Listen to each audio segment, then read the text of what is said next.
Preseason schedule announced for the Golden State Warriors yesterday. Huge. They opened up the preseason slate October 7th. October 7th against the LA Lakers at Chase Center. Young Benjamin and I will be there. 5:30 p.m. on a Saturday. Yep, we will be there. That following Friday, they'll play the Lakers down at Crypto.com Arena. Then that Sunday, October 15th, the birthday of Grandma Essie. Shout out to Grandma Essie. Shout out. Sacramento Kings and the Warriors at the Golden One Center. Then they'll play again that Wednesday, October 18th at Chase Center. And then Friday, October 20th, they end their preseason slate against the San Antonio Spurs at Chase Center. And maybe, just maybe, we'll see Victor Wembanyama. But here's the cool part about the preseason schedule, Spinoni. Everybody loves their bobbleheads, right? Yeah. Well, a couple of these games come with some bobbleheads. No. October 18th against the Kings, you get a cool Stephen Curry graduation bobblehead. Wow, October 18th? October 18th, diploma, basketball, nice gown. That's pretty cool. And then we have something on October Steph. 20th. Real quick, we have something on Steph. Yeah, we do have something on that. Yeah, we'll discuss what viral yesterday. October 20th against the San Antonio Spurs. You get paper plane Klay Thompson, paper airplane Klay Thompson. That's cool. That is cool. So you get a couple bobbleheads. I was hoping for a cannoli. Shout out Holy Cannoli, him holding one. But as I digress, it's not going to be one for the Lakers game. Come on.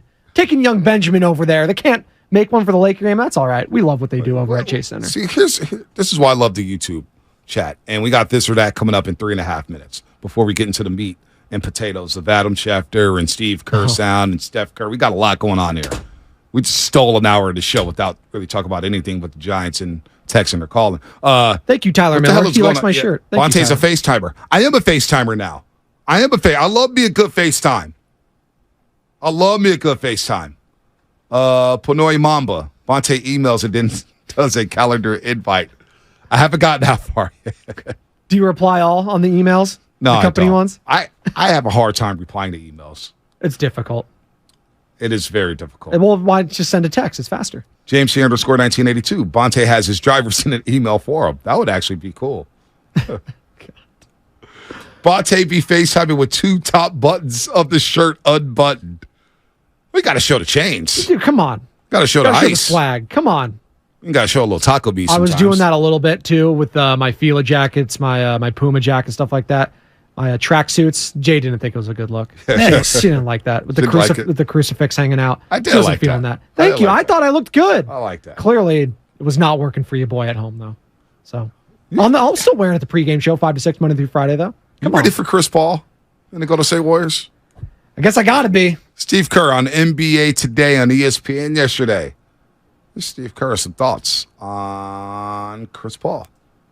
You know, one of the funny things about this league is that you compete against people, and especially if you see someone in the playoffs over and over again, like we did with Chris in Houston. And then all of a sudden your teammates or you're coaching someone and you laugh at moments like this where, you know, you're at each other's throats for much of your career. Reminded me a little bit, you know, when Reggie Miller and I played against each other in college and then the pros as well. And I used to hate Reggie. Oh man, like he was, and then we became broadcast partners and he became a great friend. And so I feel like that's kind of how it's going to be with Chris. We've all hated him, you know, because we were competing and he was so good, and now that's our guy, and we love him.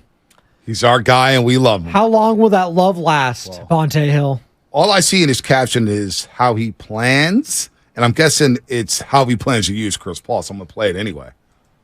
We met in Vegas. I watched Steph and Chris work out together.